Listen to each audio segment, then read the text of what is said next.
আসসালামু আলাইকুম রহমতুল্লাহ।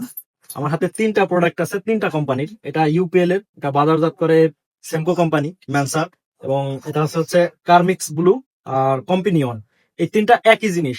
তো সাধারণভাবে হয় কি যে এই 2টা প্রোডাক্ট সব সময়, এই 2টা প্রোডাক্টের নাম মানুষ বেশি জানে, কারণ ওরা মাঠে নেমে এরপরে সবাইকে মিটিং করে বোঝায় যে এটা ব্যবহার করলে গাছের যে গোড়া পচা সমস্যা থাকে এটা সারের সঙ্গে দিলে শেষ হয়ে যায়।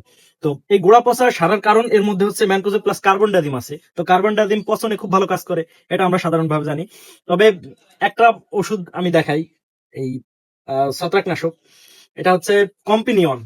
এটা অটো কোম্পানির একটা ওষুধ, খুব বিখ্যাত একটা ওষুধ, কিন্তু এই ওষুধটার নাম ডাক বেশি একটা নাই।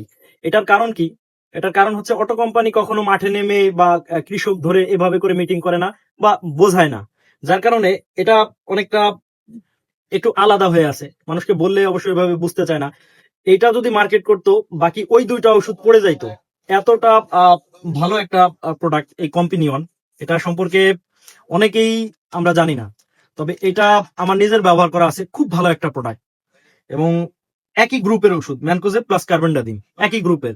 এই 3টা প্রোডাক্টই মাটিতেও ব্যবহার করা যায় এবং স্প্রেও করা যায়। তার মধ্যে এটা অন্যতম একটা প্রোডাক্ট। ধন্যবাদ।